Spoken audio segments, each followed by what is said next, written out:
Hi, I'm Kesten Rono, and today is day 140 of A Course in Miracles. Thank you for being here and trying on a new idea with me.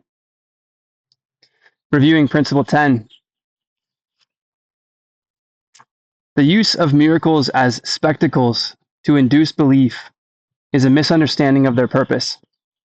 The use of miracles as spectacles to induce belief is a misunderstanding of their purpose.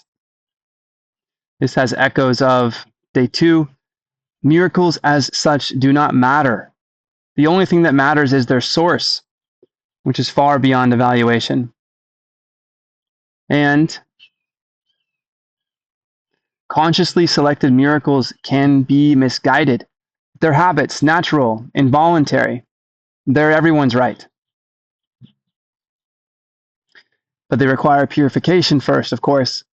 This is that each person is able to see their own life differently, that they crave something, that they have been misguided, that they've been living in some story that they've been telling themselves, which is causing dis-ease as the mind feels bound by the body and therefore suffers as the body appears to be suffering. The body meant to turn over and offer life to other life in this life, and the mind meant to be seen from its infinite structure, its timelessness, rather than be in time. This miracle is the revealing of this timelessness, I believe, and its source is the point, not its spectacle. This isn't magic here. These are miracles. The source is love, of course, in its unconditionality. And there is nothing in our lives that appears to have no condition. Change is the only law that seems constant. But the idea of being constant, therefore, exists. And we notice this timelessness within ourselves as we reflect. So let's use the miracle to wake up to ourselves, if we're using it at all, or just participate in recognizing the truth and accepting it as it is, letting this be the foundation for our learning, how we see the world, and therefore the decisions that we make. May it just be so. May we relinquish control or the need to create some kind of spectacle for attention and reconnect with ourselves.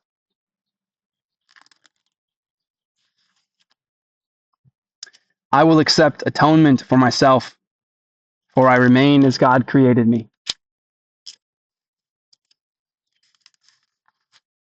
Lesson 140. Only salvation can be said to cure. Only salvation can be said to cure. Cure is a word that cannot be applied to any remedy the world accepts as beneficial. What the body perceives as therapeutic is but what will make the body better.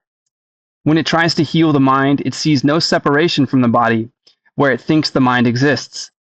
Its forms of healing must substitute illusion for illusion. One belief in sickness takes another form, so the patient now perceives himself as well. Cure is a word that cannot be applied to any remedy the world accepts as beneficial. Okay. There's no such thing as a cure by playing with the effects of illusions, that is, infinite ideas that are not part of one problem, one solution. We're curious about the source of miracles. We're curious about the cause. And in curiosity of this cause is where our cure lies. Heal a mind and allow the body in its own function to thus be healed. Because the mind, seeing it differently, sees it differently. May it find ease instead of dis-ease. One belief in sickness takes another form, so the patient now perceives himself as well. He is not healed. He merely had a dream that he was sick, and in the dream he found a magic formula to make him well. Yet he is not awakened from the dream, and so his mind remains exactly as it was before. I'm ill. I find a doctor. The doctor tells me what's wrong, even though over time how we diagnose and what we diagnose has changed. But in this moment, I accept it as absolute truth. I get a pill bottle, it has my name on it and a prescription, and I'm married to this idea, or I believe I am not myself. I am not healed. I have not awakened from the dream in which this magic formula appeared to fix me. My mind remains exactly as it was. He has not seen the light that would awaken him and end the dream. What difference does the content of a dream make in reality? One either sleeps or wakens. There is nothing in between. What difference does the content of a dream make in reality? One either sleeps or wakens. There is nothing in between. You're in bed. You enter a dream and you believe it is real. You find yourself in these emotions and throes, but you wake up back in your bed and you say, that was a dream. Now I'm awake. That is what I believe we are doing here. That physically we are in a dream that we are so sure is real. And as we notice our infinite self, we say, now I am awake. What difference does the content of a dream make in reality? One either sleeps or wakens. There is nothing in between. The happy dreams the Holy Spirit brings are different from the dreaming of the world, where one can merely dream he is awake. The dreams forgiveness lets the mind perceive do not induce another form of sleep, so that the dreamer dreams another dream. His happy dreams are heralds of the dawn of truth upon the mind. They lead from sleep to gentle waking, so that dreams are gone, and thus they cure for all eternity. This is us waking up to our opportunity of seeing our timelessness. Atonement heals with certainty and cures all sickness. For the mind which understands that sickness can be nothing but a dream is not deceived by forms the dream may take. One problem, one solution. Sickness, where guilt is absent, cannot come, for it is but another form of guilt. Sickness, where guilt is absent, cannot come, for it is but another form of guilt. If your guilt is removed, which is done through forgiveness, for innocence is restored, that's the atonement. When it's completed, well, there's no guilt. There's no illness in this place. Atonement does not heal the sick, for that is not a cure. It takes away the guilt that makes sickness possible, and that is cure indeed. Okay, we're not being healed by this idea of atonement. We are removing the illusion. It takes away the guilt because it is offering innocence. That's what forgiveness does. It says, however you have been feeling, it's okay. Know peace. You may know peace instead. Therefore, you are restoring your innocence, your sinlessness from your idea in your mind that your mistakes were sins and that you are truly guilty. Atonement takes away this guilt that makes sickness possible, and that is cure indeed. For sickness is now gone, with nothing left to which it can return. Peace be to you who have been cured in God, and not in idle dreams. For cure must come from holiness, and holiness cannot be found where sin is cherished. Cure comes from holiness, and holiness cannot be found where sin is cherished. God abides in holy temples. He is barred where sin has entered. Yet there is no place where he is not, and therefore sin can have no home in which to hide from his beneficence. There is no place where holiness is not, and nowhere sin and sickness can abide. Yes, if God or love is everything, if it's in every detail of everything, if our awakening can come from any idea, past, present, future, anywhere at any time, and from anyone or anything, then where could sickness hide? This is the thought that cures. It does not make distinctions among unrealities, nor does it seek to heal what is not sick, unmindful where the need for healing is. This is no magic. It is merely an appeal to truth, which cannot fail to heal and heal forever. It is not a thought that judges an illusion by its size, its seeming gravity, or anything that is related to the form it takes. We remember that principle one is no miracle is bigger than another. They are all the same. All expressions of love are maximal. It merely focuses on what is and knows that no illusion can be real. It doesn't matter how grand of an idea you believe your illusion is, your entity is, your sickness is, your dis-ease is. Miracles simply heal. Whatever it is that is out of alignment with the truth, forgiveness offers innocence. Atonement, when completed, this chain of forgiveness offers a new way of seeing things, a realm in which guilt just simply does not have a home. And that's okay. Let us not try today to seek to cure what cannot suffer sickness. Try to seek to cure what cannot suffer sickness. Healing must be sought but where it is, and then applied to what is sick, so that it can be cured. There is no remedy the world provides that can effect a change in anything.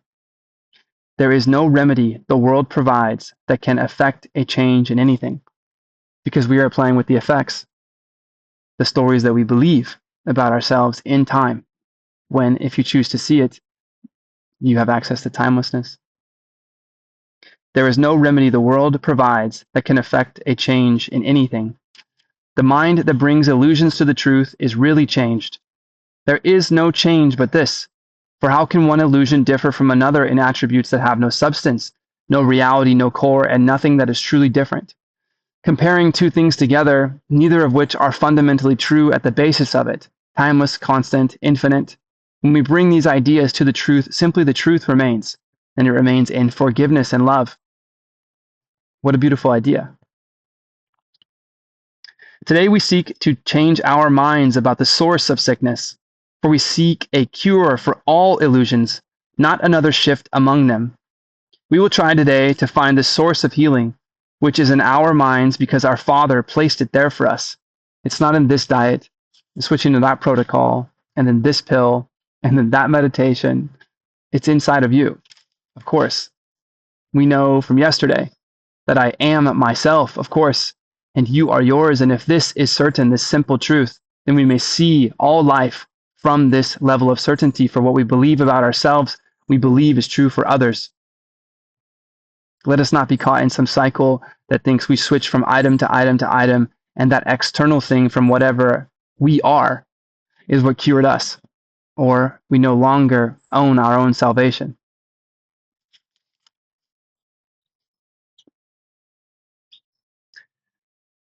We will try today to find the source of healing, which is in our minds because our Father placed it there for us. It is not farther from us than ourselves. It is as near to us as our own thoughts, so close it is impossible to lose. We need but seek it, and it must be found. We will not be misled today by what appears to us as sick. We go beyond appearances today and reach the source of healing, from which nothing is exempt. We will succeed to the extent to which we realize that there can never be a meaningful distinction made between what is untrue and equally untrue. We go beyond appearances today and reach the source of healing, from which nothing is exempt. Okay? You have the right to healing. We will succeed to the extent to which we realize that there can never be a meaningful distinction made between what is untrue and equally untrue. Okay? That we're not saying, oh, this way that I was seeing things didn't get me better, but surely this other investment will. If it is outside of yourself, you will simply be playing with the effects of the way that you are seeing the world and the way that you believe truth settles. We're not going to compare these things anymore. We're going to go straight to truth. Here are there no degrees and no beliefs that what does not exist is truer in some forms than others. All of them are false and can be cured because they are not true. So do we lay aside our amulets, our charms and medicines, our chants and bits of magic in whatever form they take. We will be still and listen for the voice of healing, which will cure all ills as one, restoring saneness to the Son of God. No voice but this can cure. Today we hear a single voice, which speaks to us of truth, where all illusions end and peace returns to the eternal, quiet home of God. What is this voice? Let's ask and be answered. We waken hearing him and let him speak to us 5 minutes as the day begins and end the day by listening again 5 more minutes before we go to sleep. Just 5 minutes now. It's gotten easier, if anything. Our only preparation is to let our interfering thoughts be laid aside, not separately, but all of them as one. They are all the same. We have no need to make them different and thus delay the time when we can hear our Father speak to us. We hear him now. We come to him today. Whatever it is, that you are experiencing, whatever you're thinking about, your worries or your excitements, just set them aside. That is the only request for today's exercise. 5 minutes before you sleep, 5 minutes when you wake up, and I bet it's going to say every hour. With nothing in our hands to which we cling, with lifted hearts and listening minds we pray. Only salvation can be said to cure. Speak to us, Father, that we may be healed. Please repeat after me. Only salvation can be said to cure.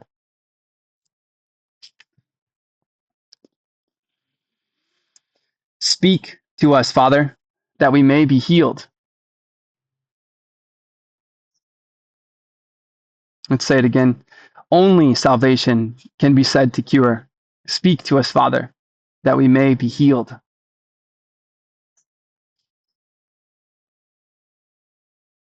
Remember, we are curious about assuredness, absolute success, whatever that form is. So we are praying to assuredness. We are praying to absolute success. Let's not be confused. We're not praying to some idea of illusions. We're saying the thing, the most absolute, knowledgeable, successful, omnipotent thing that in the eternal realm of knowledge, I do not want to confuse it with any other idea of any God that I could be praying to. I want to pray to the highest purview, the one that sees the most, my creator. I call this my creator. So if we seek this idea, how could we not be successful? That is the degree to which we are praying with enthusiasm and excitement. Of course, you'll hear back because you're praying to the one that speaks back, not to the one that you beg to speak back. This is you in truth, and you are deep within yourself. Only salvation can be said to cure. Speak to us, Father, that we may be healed. And we will feel salvation cover us with soft protection and with peace so deep that no illusion can disturb our minds nor offer proof to us that it is real. You will feel salvation cover you with soft protection and with peace so deep that no illusion can disturb your mind nor offer proof to you that it is real. This we will learn today, and we will say our prayer for healing hourly and take a minute as the hour strikes to hear the answer to our prayer be given us as we attend in silence and in joy. Yes, we're bringing the quiet with us, and we are becoming joyous in the process. This is the day when healing comes to us. This is the day when separation ends, and we remember who we really are. I am Kesten Rono. I am myself, and of this I am certain. I am assured. Therefore, I am assured that you, I am assured, I'm certain, I am sure that you are yourself. Let me restate it. I am Kesten Rono, and I am myself. Only salvation can be said to cure. This is the day when separation ends, and I remember who I really am. I invite you to the same. I'll see you tomorrow, where we begin review again.